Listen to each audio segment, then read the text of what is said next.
uh, na-change ang population ng moth because of genetic variation. Opo. So, existing na po ang black na moth even in the pre-industrial revolution. Kaya lang, hindi po kapansin-pansin ang black na variant of the moth because they are more visible to the predators.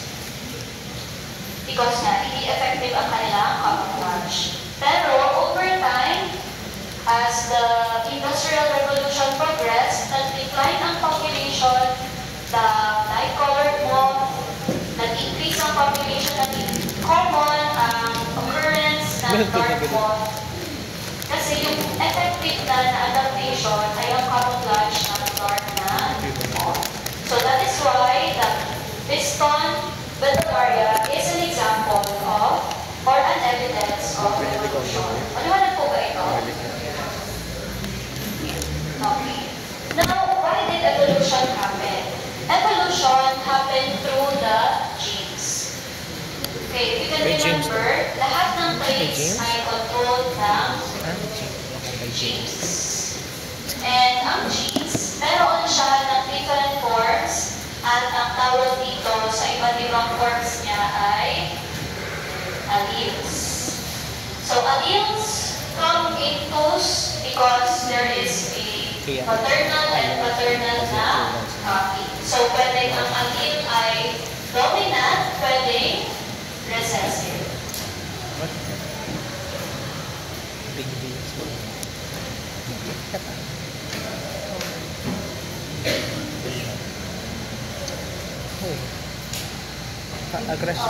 So, we have here two chromosomes, single, hindi siya nag-divide. Kaya hindi siya nakapa-X na form. Pero kapag nag-divide ang cell, mag-duplicate siya, kaya siya naka-X form. At ano yung tawag doon sa nagko-connect sa chromatids? Yan, kinetophore. Ready na. So, okay, so, yan. In this example, the first chromosome, dominant ang P. Second chromosome, recessive ang P. So, ang possible combinations niyan ay sa offspring. Pwede. Okay. So, sa alleles, nag-exist siya in different forms. So, pwede sa isang, ang mabuo ng zygote ay heterozygous, homozygous dominant, or homozygous recessive. So, here's an example of a gene controlled by two alleles. So, we have the flower color gene. So, based from the Punnett square, what color is dominant? Which gene is dominant? Which allele is dominant?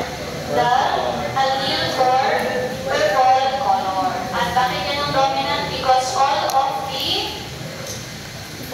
possible phenotypes sa Punnett indicated by the Punnett square are purple.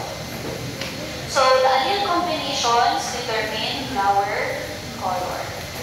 Now, let us talk about the effect of the number of genes controlling a trait. Actually, na-mention na natin ito sa first lesson. Meron ng mga traits na controlled by a single gene. At ang tawag natin dito ay single gene na traits. At meron naman ng trait na controlled by many genes. We call this polygenic trait.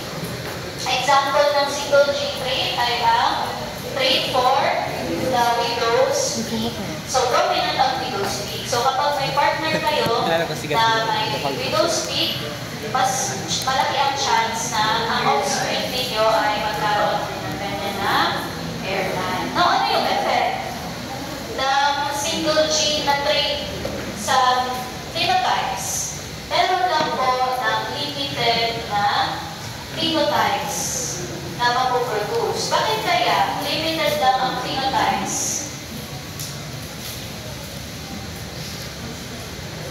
Ang single gene trait, meron lang siya ng 2 alleles. Diba? So, 2 alleles lang for that trait. Bakit siya nag-lead sa limited phenotypes? Because since dalawa lang ang alleles, there are fewer allele combinations. Simple Punnett square. Ganyan. Okay, how about the effect of many genes on traits? So, meron naman ng traits like the height that is polygenic. So, ang mga Pilipino, walang limited na or specific category ng height. It has a range of phenotypes. So, yan po ang polygenic trait. So, meron ng wide variety of phenotypes. Ngayon, anong effect nito? A wide variety of phenotypes.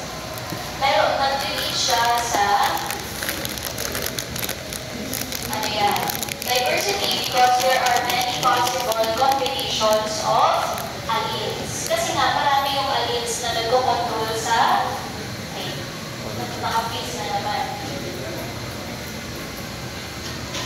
Okay, so many genes result to a wide variety of appearances. Ano ba yung example ng traits na meron ng maraming phenotype?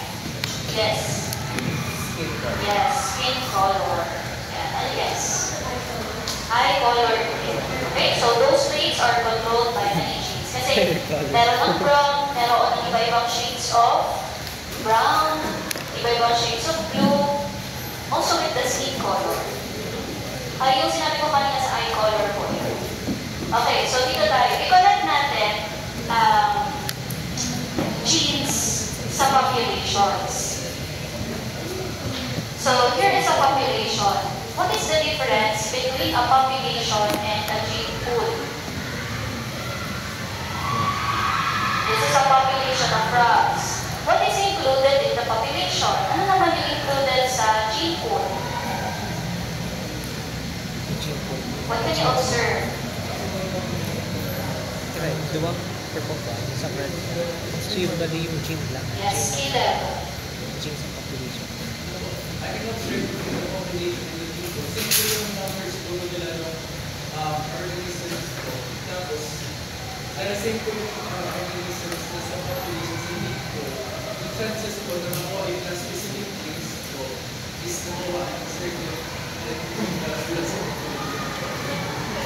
So, separate sila yung population ng gene pool.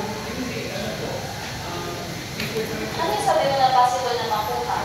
Yung color po na is yung skin color po. Skin color? Di ba pala kaya? Yung color ng okay, ng frog. Sige nga, okay. Sige, Kenny.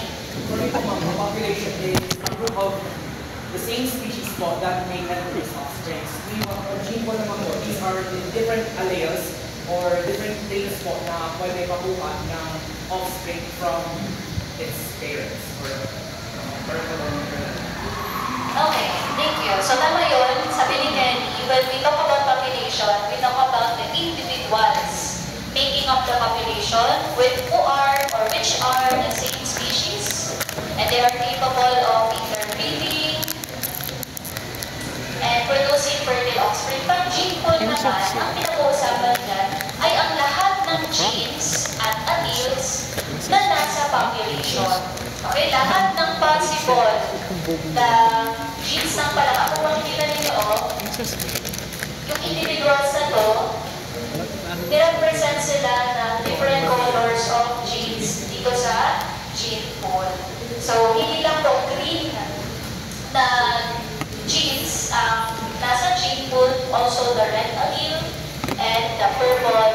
So, again, when we say gene pool, it is all of the genes and alleles found in a population.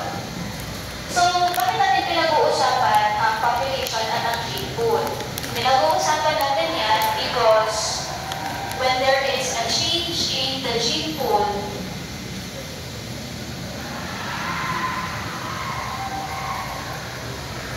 meron ng evolution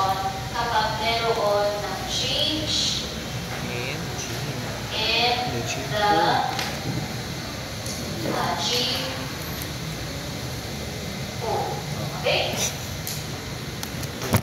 Overtime. Okay, so hindi siya overnight, but overtime. At hindi po yan conscious na desisyon ng mga palaka o alin ang dadami ng color.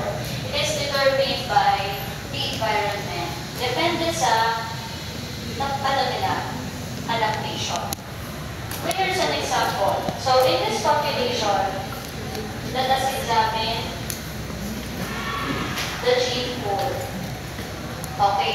So, when we talk about genes, merong part ng genes na nakikita natin, which is the phenotype. At yung part ng genes na hindi natin nakikita, which is the genotype. So, dito sa population ng mga rats, ilang percent ang black yung nakikita natin? 48? Ang black 48. ay 48% plus 16. Okay, so 48% plus 16%, that is 64% ng black.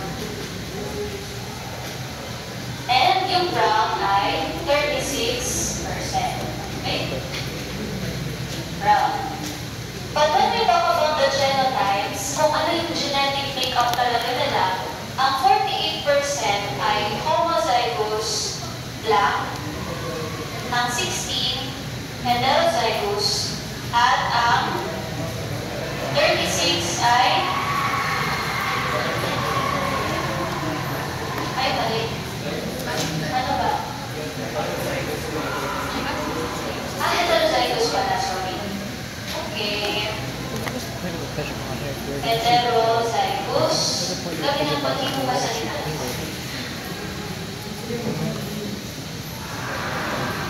Okay. Ang firma nga rin, diamond. Okay na. Okay na.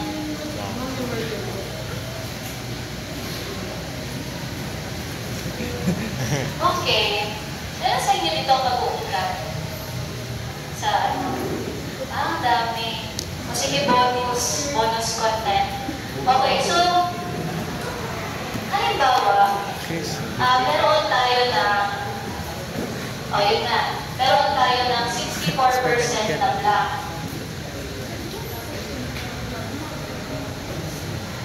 Paano natin malalaman kung ilang portion yan ay homozygous at ilan ang homozygous at ilang portion ang heterozygous. Ano yung means natin to check? Yes, Jared.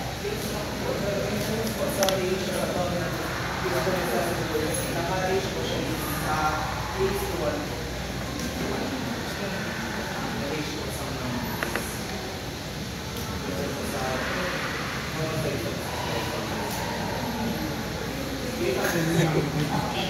Sige na. Ang gusto ko lang naman dito i-point is meron kayo tinatawag na test cross. Alam niyo ba ito na test cross? Yung kapag alam niyo sa isang population, 48 black. Tama ba? Yung problem ko, 48 black, 16 black. Pero alin dyan, ilan ang percent? Paano natin malalaman? Kung alin dyan ang heterozygous at homozygous. So, magkakandak tayo ng test cross. Okay. So, nakalimutan ko kung anong klaseng paano ito na problem. Pero ang gagawin nyo lang, pag meron ng given is itong okay, so i-cross ninyo. Ano ba? Okay. So, nag-cross kayo ng dalawang parent. Okay? Meron ng isang black. Paano ba yan? Wait lang, okay. So, sa population na ito, meron na 48, 60 na black and then 36 na brown. Paano malalaman if ilan ang percent ng ito at ito. So, ang gagawin natin is i-cross natin Nado? never mind. Wait lang. Hindi ko kasi naisip yung problem. Ano ba? Sige, ano na lang, tomorrow na lang. Hanapin ko muna yung problem na yun. Okay? So, para lang maka-help sa inyo. Hindi ko kasi alam kung paano yun. Anyway, so, ano sasabihin ko, magkakaroon ng evolution if iba ang frequencies, allele frequencies ng black, homozygous black. So, kapag ito ay naging 39%, ito naman ay naging 11%, at ito naman ay naging 10, 50. Ito ay naging 50%. Pag nag-change ang frequencies nito ng genotypes, nagkaroon ng evolution. Okay? Nagets po ba ninyo? Okay, so evolution is the change in allele frequencies over time. Okay? Over time. So kapag ang original na percentage ay na-change, naroon ang nangyaring evolution. Okay, let us compute for the allele frequencies. Okay, so meron tayo dito ng word problem. Population of 10 beetles has the following shell colors controlled by one gene with 2 alleles. So 4 beetles have 2 brown alleles, 4 beetles have 1 brown and 1 green allele, and 2 beetles have 2 green alleles. How many are the total alleles in the population? Ilan ang total alleles?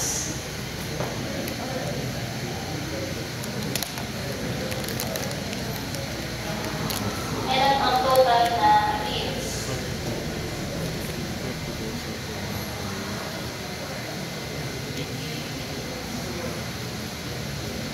A population of 10 beetles has the following shell colors controlled by one gene with 2 alleles.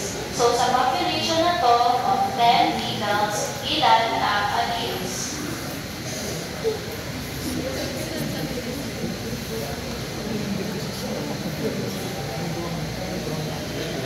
Beetles.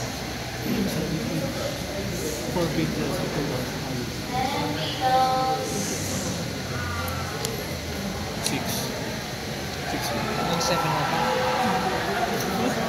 20 alleles. 2 brown. How many brown alleles are there?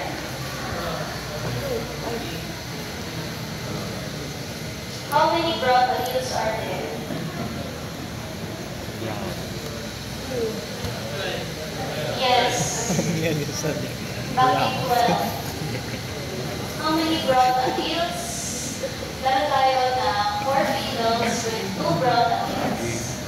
Okay. So 4 beetles with 2 brown alleles plus ano yun? Papasa ka talaga sa upgrade. Well, okay, 4 beetles with 1 What? Same. brown. Okay. Yes, I'm gonna be brown. Paano mapapasa ako sa Bakit iyo? ang pinalaki brown? So this is 4 times 2 plus 4. This is 12 alleles. So kung kayo ang mag-combine, how many green alleles are there? Yes, German Angelique. Ano po? Paano kaya nagiging? Because there is 4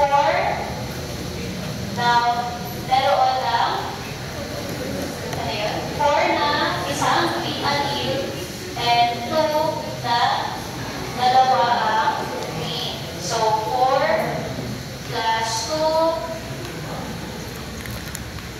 tama ba? Yeah. Wala lang. Okay. 8 beetles.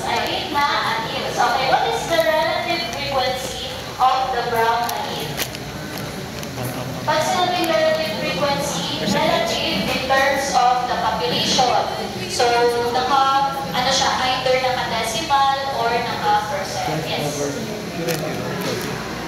Wala pa tayo. Okay. Then over 20. Okay, so dito tayo. Ano ang relative frequency ng brown anneal? Ilan yung brown na nakompletan na kanina?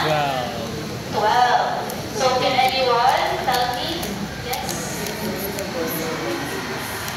Paano naging 60%? Because, well, na brown over 20 is times 100. Combination. 60% or 0.6. How about the relative frequency of the green anneal? Okay, so bakit 40? Because divided by 20, bakit na ulit 20? This is the total number of anneals in a population. So this is 40% or 0.4. Any question? None, Next. So ito yung original natin na population ng beetles. Ngayon, meron ng isang predator, kinain niya ang tatlong brown beetles. How will this affect the brown allele frequency? Try na lang sila. So, nasa Each 40, 3 pound 41. How will this affect the brown allele frequency? The frequency for the brown will reduce by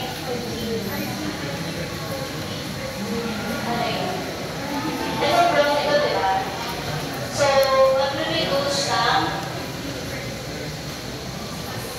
magiging ano na lang siya. Ilan ang kinain? So, 9 over 20. So, ilan ito? 45%.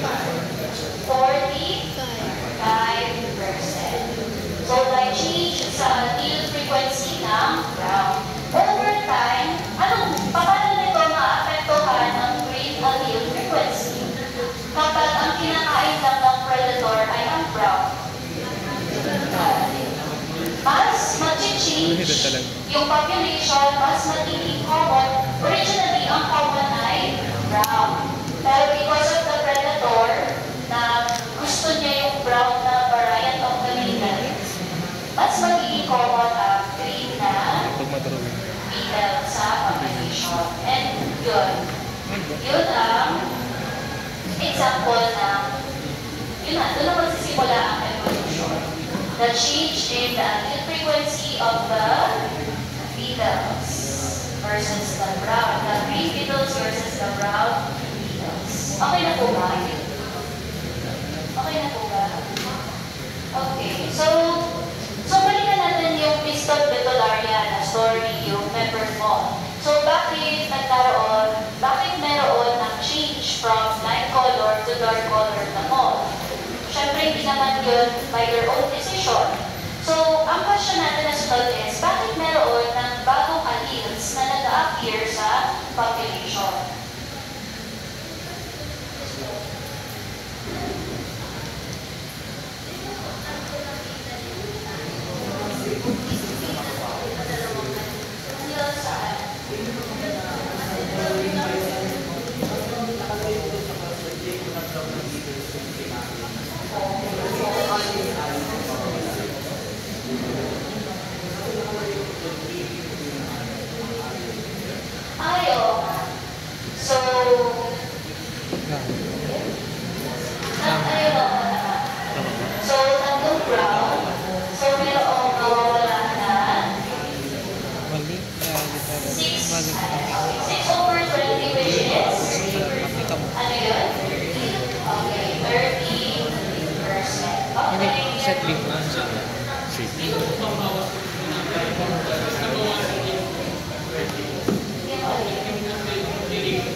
Hindi kasi relative frequency. Wait lang. Paano ba? Let's compute.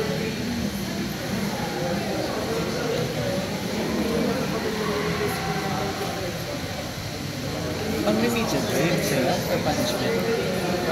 Okay, so 6 divided by 7.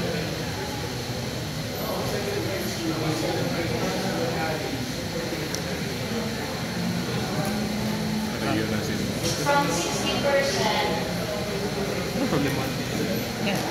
dapat yung denominator ay tama. That's correct. So, ano yun?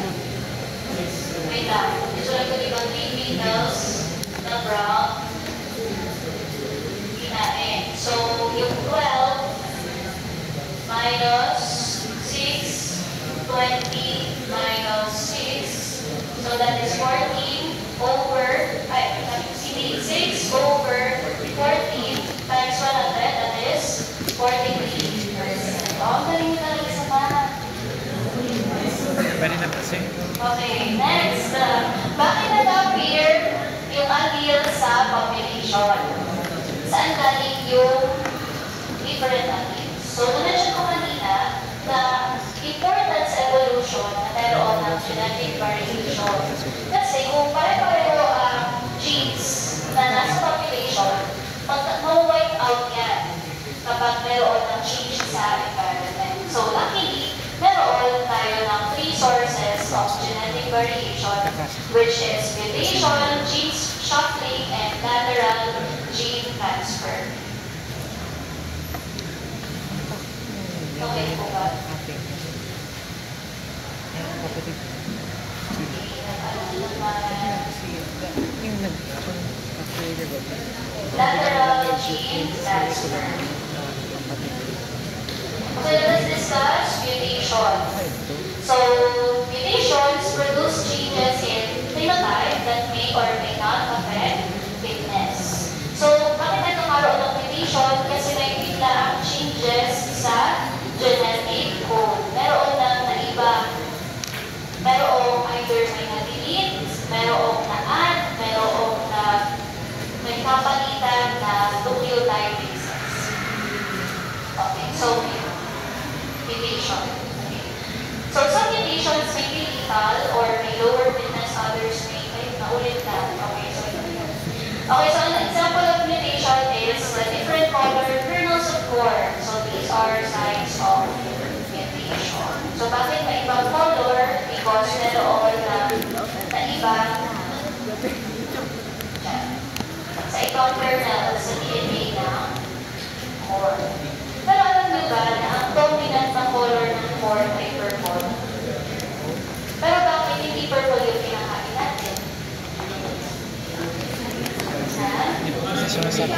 Kung dominant na trait ay dominant na gene ang purple variant, bakit hindi purple yung pinakain natin ng corn?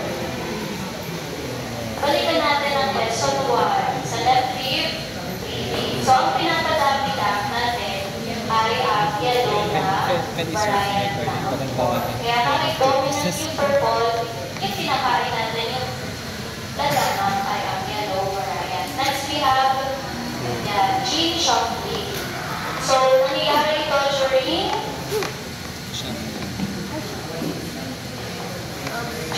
meiosis. So, specifically sa prophase 1, kung saan naroon ng crossing over at synapses and crossing over. So, each chromosome moves independently during meiosis. So, ang genes for eye color ay hindi nakadepende sa other genes ay ang genes for eye color, multiple man yan, ay hindi siya affected ng pag-shuffle ng ibang genes into the egg cell or sperm cell.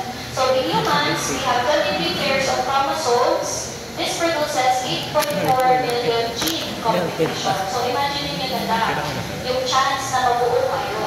1 in 8.4 million. So kaya nga sinasabi na miracle. Kasi ang chance ng pag-shuffle ng mga genes during the formation of the sex cells of the parents, and then yung chance pa na aling sperm yung makaka-fertilize sa available na egg cell, o diba? So almost a miracle ang ating existence. Okay, so next, crossing over. So ano nangyayari dito sa crossing over? Ito yung nagtatouch yung certain parts ng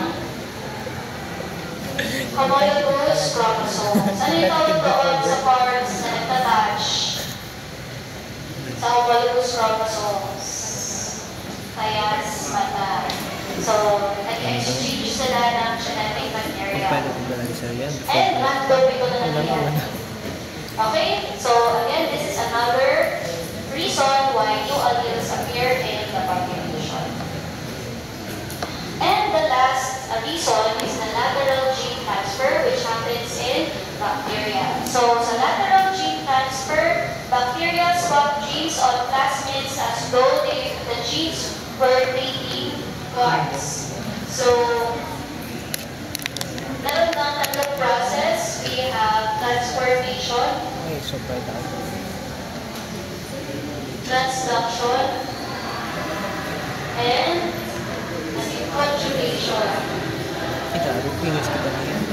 So, sa conjugation, dalawang bacteria Magaling mo sa konti lang halata. Pati mo. exchange ng genes through the card called the virus. Ang transduction naman, ang pag-introduce ng bagong DNA sa bacteria gamit ang virus ng bacteria, which is the bacteriophage. And sa transformation, ang bacteria ay takes up native DNA. So, mga free-floating na DNA sa environment ng bacteria.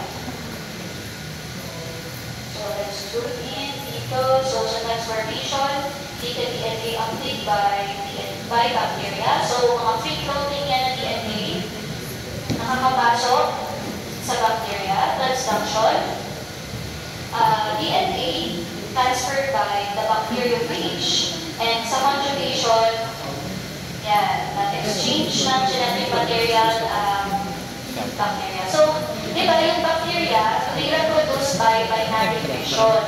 So, parang replica sila ng isa't isa. Pero ang reason bakit meron ng resistance sa antibiotics is because of this lateral gene transfer, antibiotic resistance. Kasi meron pa rin ang variation sa bacteria na na-introduce as a result of any of these three processes.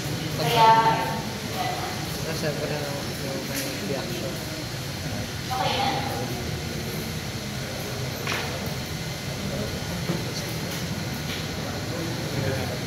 Any question? Question mark. Pero kasi naman. Okay, summary. Please read. Bilang. Wala pa po. Read. Nababasa ko pa. Ma'am. Read. And they go. Evolution.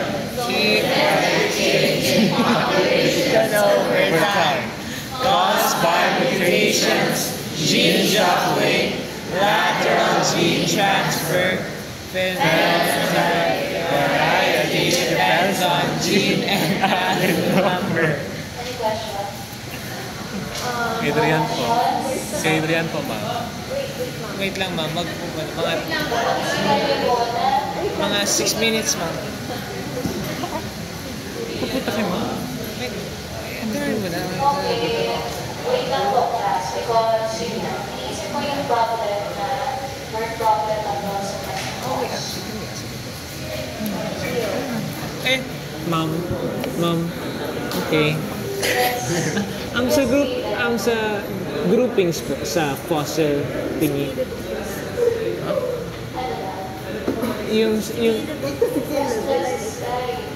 Ha? Ay, sige, napag-usap niya. Ay, sorry, para talaga kong utang na.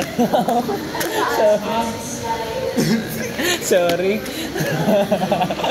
Sorry. Sana namatay na lang ako. Akong utang.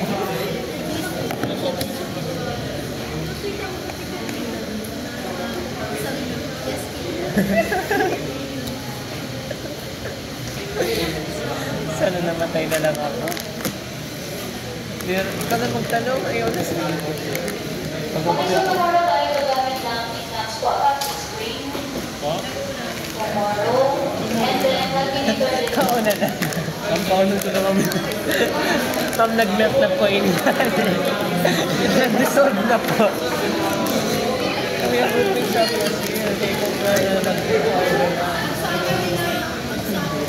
Uy, pareho mo daw si Mama Bot sa grouping. Pareho mo daw si Mama Bot sa grouping. Di kasi ako si Caleb eh. Sana naman di kasi ako si Caleb eh. Ma'am. Ma'am. May tanong po si Adrian. Ay, wow, may name pa. Adrian Rizales po may tanong. May tanong po. Ay, ma'am, ang groupings mo sa Fossil Chuchu? Hindi kayo ma-order na, di ba?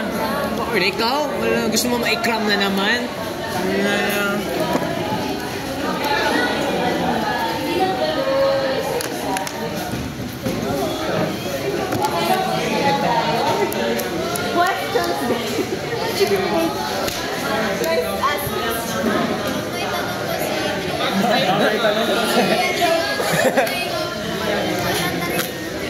Narinig na di ba? Sana si Caleb na lang ako. Sana si Ferreras na lang. Ay, pati pa si Zoe. Pati pa si Zoe.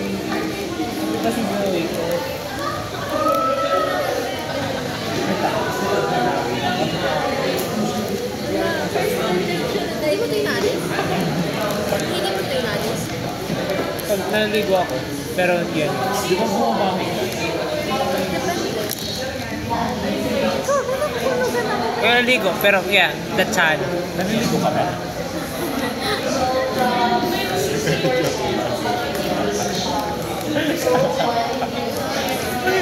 Naka-offline ka ba? Okay, totoo. Or nag-blur ka lang mo? Sorry, I don't know. Ako ba mo? Si Caleb ba? Si Caleb, saan naman tanong? Okay, dito. Ito lang yung lumabas na problem. Mama, pag-vlog nito. Pwede mo ako sinasabi.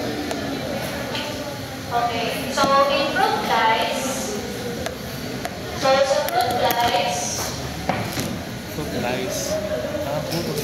so normal weeds, ay dominant. Vestigial weeds Sige, ako na maganda na. At least nililig blur. ay Ignore ka man. hindi recessive. So sa isang experiment, meron lang ang isang experiment, hindi siya sure if yung involved non-lies experiment niya ay true breeding or heterozygous. So meron lang na-produce sa experiment na 20 na offspring. So sa experiment, meron ng 120 offspring. Meron ng 62 na normal and 58 na vestigial. So, ang question dito, if yung parent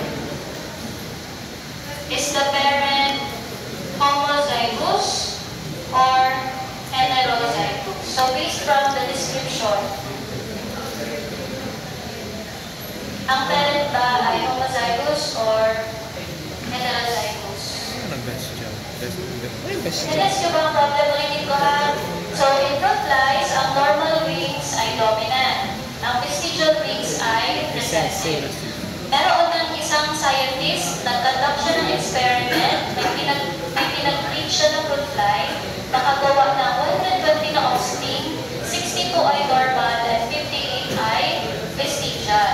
So, ang tanong, based from this offspring, ano ang most likely na genotype ng parent?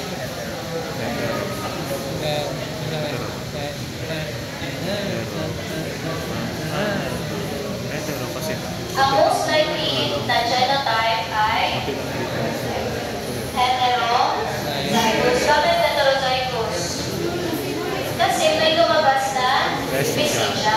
Kung walang lumabas na vestigial, Opo.